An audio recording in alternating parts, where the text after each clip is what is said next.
The young boy's fingers trembled as he carefully sketched blocky characters on his notebook paper, finding peace in the simple geometric shapes of his beloved Roblox game. At 15 years old, he had learned that art was safer than conversation, that silence was armor against a world that had shown him nothing but cruelty since he was 5 years old. Born in Java, Indonesia, he had moved to another province when he was barely 3, carrying with him a Javanese accent that marked him as different from the moment he entered kindergarten. His soft features, his Christian faith in a predominantly Muslim region, his gentle demeanor taught by loving parents who believed kindness could conquer every aspect of his identity, became ammunition for the wolves who circled him daily. The bullies had recognized his gentle nature immediately, seeing not strength of character but weakness to exploit. His parents' teachings about kindness had backfired spectacularly, transforming him into an easy target. When he reported the abuse to teachers or parents, the response was always the same. A brief scolding, a temporary punishment, promises of change that evaporated like morning mist. The bullying never stopped. It only evolved, growing more sophisticated and cruel as the years crawled by.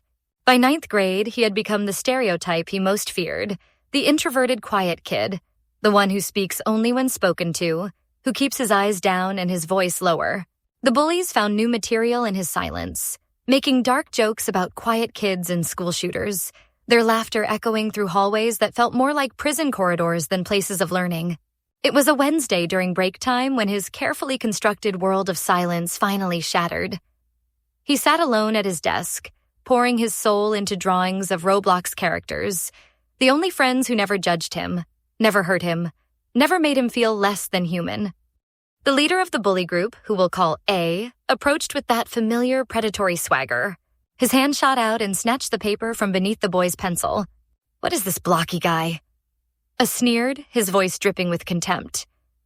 Before the boy could respond, A's fingers tore through the paper, ripping his artwork, his peace, his escape into meaningless scraps. Another bully, B, leaned in close with a twisted grin that spoke of years of unchallenged cruelty. "What? Gonna cry? You're in 9th grade. Get over it." Something ancient and primal stirred in the boy's chest. 10 years of swallowed rage, of nights crying into pillows, of mornings dreading school, of lunchtime isolations, of stolen belongings, of whispered slurs, of physical shoves, of public humiliations. All of it crystallized into a single burning point of white-hot fury. Indonesian law was strict about violence. Students could face jail time for fighting. He knew this. He had reminded himself of this fact countless times when his fists had ached to connect with their smirking faces. But on this Wednesday, with his artwork destroyed and their laughter ringing in his ears, he simply stopped caring about consequences.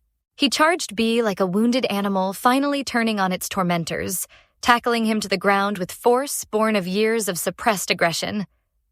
Before anyone could react, he was on his feet again, his fist connecting with C's left cheek with a sickening crack that sent blood trickling from the bully's lip. D and E, the other members of the pack, scattered like roaches when the lights turn on. But A stood frozen, his face registering something the boy had never seen before. Genuine fear. The "what have you done" expression was short-lived as the boy's foot connected with A's knee with such force that the crack echoed through the cafeteria. These were the athletic kids, the football stars, the ones who dominated every physical competition. Yet they ran screaming, claiming they'd witnessed attempted murder, their voices shrill with terror they'd inflicted on others for a decade. The aftermath was surreal.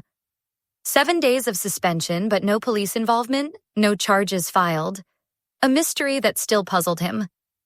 A spent an entire month in the hospital with shattered kneecaps and received only 30 minutes of scolding from his parents. A laughable punishment compared to the decade of torment he'd orchestrated. But something fundamental shifted that day. The boy who everyone overlooked suddenly became visible, not as a victim, but as someone who stood up not just for himself, but for all the other quiet kids suffering in silence.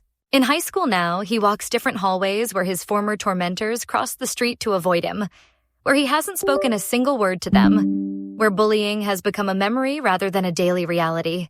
The broken kneecaps healed, but something else broke that day that can never be repaired. The illusion that silence meant weakness, that kindness meant surrender, Was this justice for 10 years of torment, or did violence cross a line that should never be crossed? When the system fails to protect the vulnerable, do victims have the right to protect themselves? Share your thoughts on this complex story of breaking points and consequences.